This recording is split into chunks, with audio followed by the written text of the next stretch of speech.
యాక్చువల్గా నేను ప్రమాణ స్వీకారం చేసిన 100 రోజుల వరకు ప్రెస్ ముందుకి రావుందనుకున్నాను.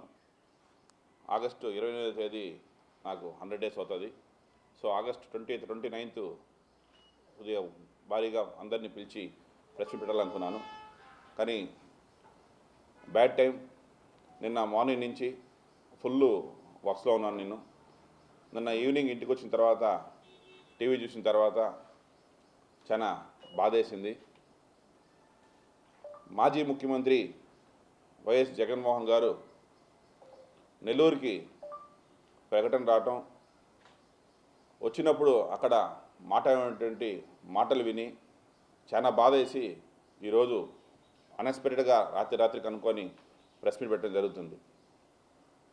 కనీసం ఇప్పటికైనా వాళ్ళు 2019 ఎలక్షన్లో 151 సీట్లతో ప్రజలు మీకు అధికారాన్ని ఇస్తే 5 సంవత్సరాలు తిరగక ముందుగానే 11 సీట్లతోనే మిమ్మల్ని పరిమితం చేసేస్తే దానికి కారణం ఏందనేది అట్లీస్ట్ మీరు తెలుసుకోనేటువంటి పరిస్థితుల్లో ఉండి ఈరోజు కూడా మళ్ళీ అదే విధంగానే అదే మాటలే ఒక పెద్ద చిన్న ఏమీ లేకుండా నోటికి ఎట్టొస్తే అట్లా మాట్లాడి ఒక పార్టీకి అధ్యక్షుడిగా నువ్వు అట్లే మాట్లాడుతున్నావు, నీ పార్టీలో ఉన్నటువంటి మాజీ ఎమ్మెల్యేలు కావచ్చు, మాజీ మంత్రులు కావచ్చు, వాళ్ళు అట్లే మాట్లాడుతున్నారు.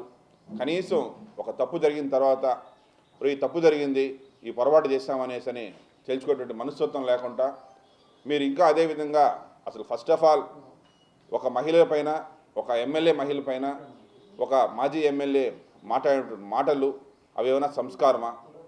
అట్లాంటి మాటల్ని వెనకేసుకొని అట్లాంటి మనిషిని వాళ్ళు చూసే రావటం అనేదే పెద్ద తప్పు. ఈరోజు మీరు అంటున్నారు వల్లభనేని వంశీని అరెస్ట్ చేశారనేసి.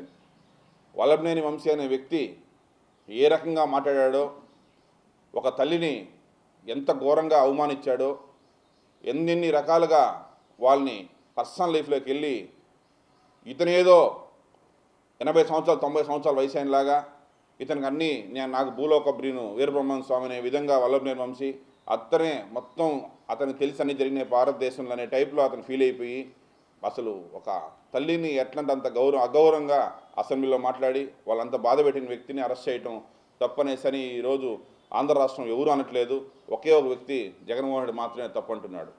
అదేవిధంగా ఈరోజు ఒక లిస్టు పెట్టుకొని చదువుతున్నాడు, మా పార్టీ ఉన్నటువంటి మాజీ ఎంపీలని, మాజీ ఎమ్మెల్యేలని, మాజీ మినిస్టర్లని అందరిని అరెస్ట్ చేస్తున్నారనేసి. ఒకసారి వీళ్ళు ఏమన్నా నెహ్రూలా గాంధీలా అని ఒకసారి మీరు తెలుసుకోండి.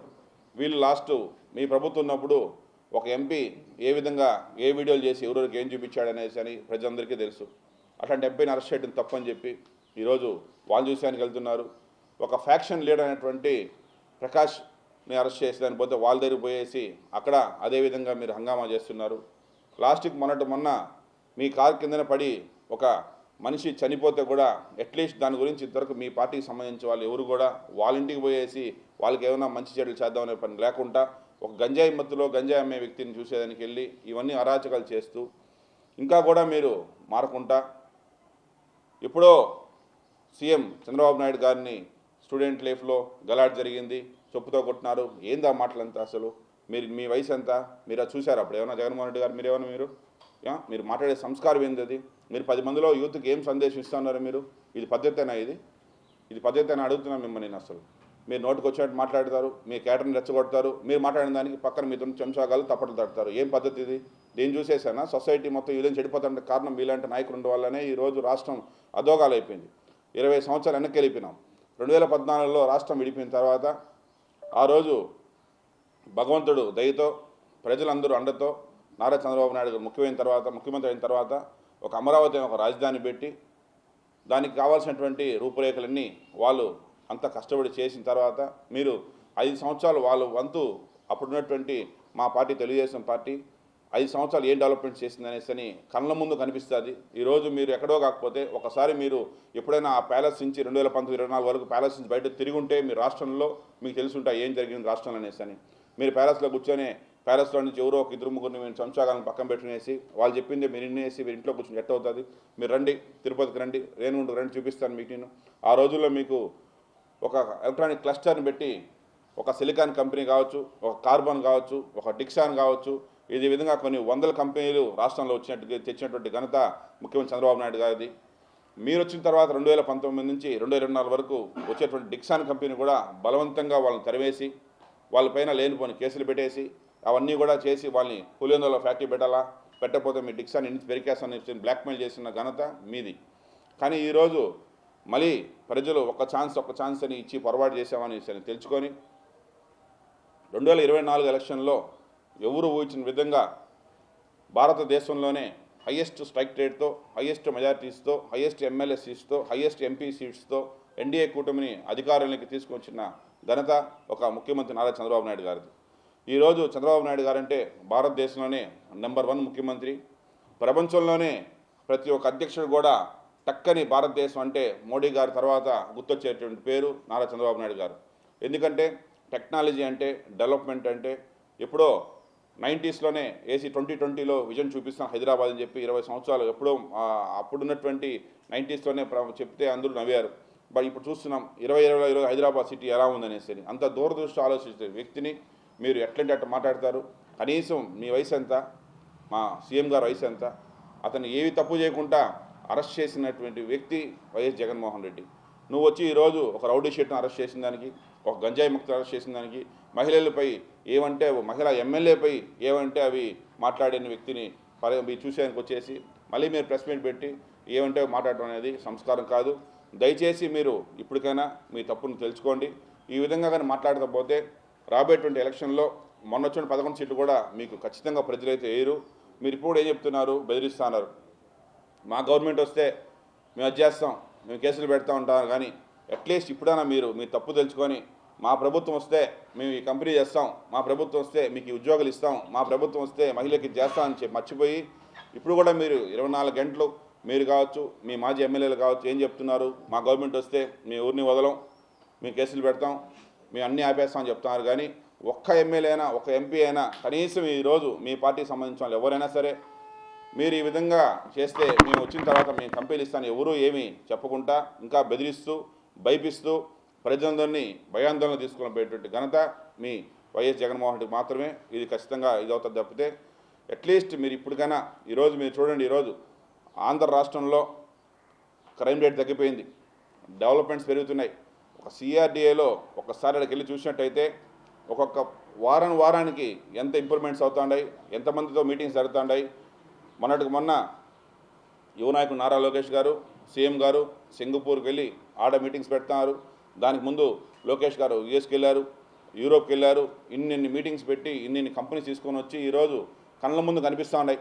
తిరుపతిలో ఇదే 2014 2019 వరకు ఎన్నో స్టార్ హోటల్స్ రావాలని చెప్పేసి ప్రయత్నం చేసినా కూడా వీళ్ళ మీద ఉన్నటువంటి భయంతో ఎవరు ఏ స్టార్ హోటల్ పెట్టలేదు. ఈరోజు వచ్చేటువంటి సంవత్సరం లోపలే తిరుపతిలో చెప్తున్నా నేను, ఒక లెమన్ ట్రీ హోటల్ వస్తుంది, ఒక నవోటల్ హోటల్ వస్తుంది, ఒక మ్యారిట్ హోటల్ వస్తుంది. ఇన్ని స్టార్ హోటల్స్ ఒక సంవత్సరం లోపలే వస్తున్నాయంటే కళ్ళ ముందు కనిపిస్తుంది మా ఎన్డీఏ కూటమి ఏ విధంగా డెవలప్ చేస్తుంది. ఎన్డీఏ కూటమి అంటే ప్రజల్లో ఎంత నమ్మకం ఉండాలి, ఎన్డీఏ కూటమి అంటే వ్యాపారస్తులు ఎంత నమ్మకం ఉండాలి అనేసి కళ్ళ ముందు కనిపించేటువంటి ప్రభుత్వమే ఎన్డీఏ ప్రభుత్వం. కానీ ఈరోజు మీరు చెప్తున్నారు ప్రశాంతత లేదు అనేసి. ప్రశాంతత లేకుండా చేసింది మీ ప్రభుత్వం. ప్రజలు బయట రావాలా, రోడ్లో తిరగాలంటే భయపడినటువంటి ప్రభుత్వం మీ ప్రభుత్వం. ఈరోజు మా ఎన్డీఏ కూటమి ప్రభుత్వంలో ప్రజలందరూ ఎంప్లాయీస్ కావచ్చు, కామన్ మ్యాన్స్ కావచ్చు, బిజినెస్ మ్యాన్స్ కావచ్చు స్వేచ్ఛగా వచ్చి వ్యాపారం చేసుకొని స్వేచ్ఛగా వచ్చేసి వాళ్ళు ఇంటికి వెళ్ళి హ్యాపీగా వచ్చేటువంటి ప్రభుత్వం. వాళ్ళకి ఏ కష్టం వచ్చినా ఏ ఆపద వచ్చినా అండగా ఉంటుంది, అండగా ఉండారు అని ఒక నమ్మేటువంటి ప్రభుత్వం మా ఎన్డీఏ కూటమి ప్రభుత్వం. కానీ ఈరోజు మీరు మాట్లాడేటువంటి మాటలు, మీరు నైట్ చదివినటువంటి లిస్టులో ఉన్నటువంటి పేర్లన్నీ కూడా మీరు ఒక్కసారి మీ గుండెల మీద చేసుకు ఆలోచించుకోండి. వీళ్ళ క్యారెక్టర్ ఏంది, వీళ్ళేందనేసి. ఈరోజు లిక్కర్ కేసులో అరెస్ట్ చేస్తానని చెప్తున్నారు చోరెడ్డి భాస్కర్ రెడ్డిని. చోరెడ్డి భాస్కర్ లిక్కర్ కేసులో అరెస్ట్ చేయాలనుకుంటే, అక్రమంగా అరెస్ట్ చేయాలనుకుంటే ఎప్పుడో అరెస్ట్ చేస్తుంటే 2 రోజులు సంవత్సరం రోజులు టైం అవసరం లేదు. ఒక సంవత్సరం రోజుల దాకా నిజంగా అతను తప్పు చేశాడా, తప్పు చేయలేదా, తప్పు చేస్తుంటే అరెస్ట్ చేయాలనేటువంటి ఒక లీడర్షిప్ ఉన్న నాయకత్వం మా ఎన్డీఏ కూటమి సీఎం నారా చంద్రబాబు నాయుడు గారిది. అన్ని సంవత్సరం రోజులు వాళ్ళ ఎవిడెన్సెస్ మీరు చూసినారు, అందరూ ప్రెస్ అందరికీ తెలుసు, కళ్ళ ముందు కనిపించాయి. మీ టోల్గేట్లు ఎక్కడ బండ్లు పోయినాయి, ఎక్కడ బండ్లు వచ్చినాయి, మీరు ఎక్కడెక్కడి నుంచి ఏమేమి ట్రాన్సాక్షన్ చేశారు, ఎన్ని వందల కోట్లు వచ్చాయి, మీ గన్మ్యాన్లు ఎక్కడ వచ్చారు, మీ పిఏలు ఎక్కడ వచ్చారు, మొత్తం కాల్ డేటా, శాటిలైట్ డేటా మొత్తం తెప్పించుకొని ఒక క్లియర్ పిక్చర్, క్లియర్ డేటాతోనే వాళ్ళని అరెస్ట్ చేయడం జరిగింది. మేము అక్రమ కేసులు పెట్టాలా, అక్రమంగా అరెస్ట్ చేయాలనుకుంటే ప్రభుత్వం వచ్చేటువంటి వారం లోపలే మీ పార్టీకి సంబంధించిన నాయకులు ఎవరు కూడా రోడ్లో తిరిగేటువంటి పరిస్థితి ఉండదు. మేము ఆలోచించాం అంతా. ఒకవేళ మీరు తప్పు చేసినా కూడా మా సారు వదిలేసేని పోలేనటువంటి మంచి హృదయమైనటువంటి మా యువ నాయకుడు నారా లోకేష్ గారు కావచ్చు, మా సీఎం చంద్రబాబు నాయుడు గారు కావచ్చు. కానీ మీరు తప్పు చేయకుండానే లేనటువంటి కేసులు పెట్టి ఫస్ట్ దారి చూపించిందే మీరు. 2019 ఎలక్షన్ తర్వాత ప్రజలందరినీ కూడా మీరు అక్రమ కేసులు అనేది స్టార్ట్ చేసిందే మీ ప్రభుత్వం. నిన్న మాట్లాడారు మాజీ ముఖ్యమంత్రి జగన్మోహన్ రెడ్డి గారు. కలెక్షన్స్ చేశారు, వాడికి తునవో పనవో డబ్బులు ఇచ్చింటారు, అందుకని ఇట్లా జరుగుతూ ఉన్నాయి. ఎమ్మెల్యేకి ఇవ్వాలా, ఎంపీలకి ఇవ్వాలా, మినిస్టర్లకి ఇవ్వాలా, పెద్ద ఆయనకి ఇవ్వాలా, చిన్న ఆయనకి ఇవ్వాలని ఇస్తాను. మీరు చూస్తున్నారా? ఎవరైనా ఇచ్చినట్టు చెప్పారు మీకు వచ్చేమన్నా? మీ ప్రభుత్వంలో ప్రతి ఒక్కరికి తెలుసు. చిన్న టీ అంగడి, కాఫీ అంగడి కాడి నుంచి బిజినెస్ మ్యాన్ల వరకు, ఎంప్లాయీస్ కాడి నుంచి ట్రాన్స్ఫర్ల వరకు ఏ ఎమ్మెల్యే 2019 ముందు వాళ్ళ ఇన్కమ్ ట్యాక్స్ పేపర్లు దమ్మని చెప్పండి. వాళ్ళకు ఉన్నటువంటి బ్యాలెన్స్ షీట్స్ చూడండి. మీరు ఎంతెంత కలెక్షన్ చేశారు, ఏ వ్యాపారం చేసి అన్ని కోట్లు ఇబ్బంది వచ్చాయి అనేటువంటి ఒక హిస్టరీని మీరు చూడండి. ఫస్ట్ కరప్షన్ అనేది స్టార్ట్ చేసిందే వైసీపీ ప్రభుత్వం. కరప్షన్కి కింగ్గా ఉనిందే వైఎస్ జగన్మోహన్ రెడ్డి.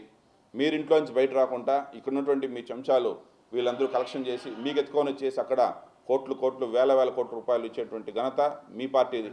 ఈరోజు లిక్కర్ కేసులో 2019 ముందు ఒక నెలకి 30 లక్షల కేసులు రాష్ట్రం మొత్తం మినిమం సేల్స్ జరుగుతుంటే 2019 తర్వాత నో ట్రాన్సాక్షన్ అనేసి అని ఒక ఏటీఎం కార్డు ద్వారా కావచ్చు, క్రెడిట్ కార్డు ద్వారా కావచ్చు, ఫోన్పే ద్వారా కావచ్చు, ఏమీ లేకుండా ఓన్లీ క్యాష్ ట్రాన్సాక్షన్ అనేది స్టార్ట్ చేసి 30 కేసులు జరిగేటువంటి బిజినెస్ని ఎక్కడైనా కూడా లిక్కర్ అనేది ఎవ్రీ ఇయర్ ఒక 5%, 10% పెరుగుతూ పోతుంది. అట్లా కాకుండా ఒకటేసారిగా 15 లక్షల నుంచి 20 లక్షల కేసులు మాత్రమే మీరు అఫీషియల్గా చూపించి 10 లక్షల కేసులు ఒక నెలకి మీరు స్కామ్ చేసి 10 లక్షల కేసులు అంటే సుమారు 500 కోట్ల రూపాయలు ఒక నెలకి మీరు స్కామ్ చేసి గడిచేటువంటి 2020 నుంచి 2024 వరకు కూడా 4 సంవత్సరాల్లో లిక్కర్ మాఫియాలో లూటీ చేసేటువంటి ఘనత ఇప్పుడు అరెస్ట్ చేసినటువంటి వ్యక్తులవి. దీనికి లీడర్షిప్ ఇచ్చేటువంటి ఆ రోజు ఉన్నటువంటి మీ జగన్మోహన్ రెడ్డి గారు. ఈరోజు మీరేరంటే లిక్కర్ కేసు మాకు సంబంధం లేదు, మేము ఏ తప్పులు చేయలేదంట అన్నారు. అన్ని తప్పులు మీరు చేసి అన్నీ మీరు మాట్లాడి ఎవరో ఏదో చెప్పేస్తారని చెప్పేసి ఈయన చేతిలో ఒక పేపర్ పెట్టుకొని కనీసం ఒక ముఖ్యమంత్రి మాట్లాడేటప్పుడు ఒక పేపర్ చూడకుండా మాట్లాడేటువంటి నాలెడ్జ్ లేని వ్యక్తి ఈరోజు ఎవరు రాసిస్తే కానీ ఆ పేపర్ చేతిలో పెట్టుకుని చదివితే కానీ నీకు సబ్జెక్ట్ తెలియదు. ఎవరంటే ఏదో రాసిస్తే దాన్ని చూసి చదివేది కూడా నీకు సరిగ్గా రాకుండా ఈరోజు ఎప్పుడో సీఎం అప్పుడు ఉన్నటువంటి వ్యక్తి హాస్టల్ ఉన్నప్పుడు చెప్పుతో కొట్టారు, అందుకని అరెస్ట్ చేశారంటే ఇదే 2019 ముందు నిన్ను అరెస్ట్ చేసినప్పుడు నేను ఎంతమంది చెప్పుతో కొట్టారు, ఎంతమంది చెప్పుతో కొట్టించుకుంటే నేను అరెస్ట్ చేశారనేసి అని ఒక్కసారి నువ్వే నీ సంస్కారం వదిలేస్తున్నాను, మీరే ఆలోచించుకోండి దాన్ని. అట్లీస్ట్ ఇప్పటికైనా మీ పద్ధతి మార్చుకోండి. ఈ విధంగా మాట్లాడటం కరెక్ట్ కాదు. ప్రజలు కనీసం మీరు ఈ విధంగా మాట్లాడితే రాబోయే రోజుల్లో ఓటు సంగతి పక్కన పెడితే అట్లీస్ట్ మీరు కావచ్చు, మీ పార్టీ నాయకులు కావచ్చు, ఎవరు కూడా రోడ్లో తిరిగేటువంటి ప్రజలు ఒప్పుకోరు. దయచేసి ఇంకా మీ యొక్క భాషని, మీరు మాట్లాడినటువంటి స్లాంగ్ని, మీతో పాటు మీరు పార్టీలో ఉన్నటువంటి ఎక్స్ఎమ్మెల్యే, ఎక్స్ఎంపీలు, మంత్రులందరినీ కూడా మీరు దయచేసి వాళ్ళకి కౌన్సిలింగ్ ఇవ్వండి. ఫస్ట్ ఏ విధంగా మాట్లాడాలా, మన రెస్పెక్ట్ ఎట్లా ఇవ్వాలా. ఒక ప్రజానాయకుడు మాట్లాడితే ఎంతమంది, ఎన్ని వేల మంది, ఎన్ని లక్షల మంది ఆ వీడియోని చూస్తారు, ఎంతమంది ఇన్స్పైర్ అవుతారు దానివలన.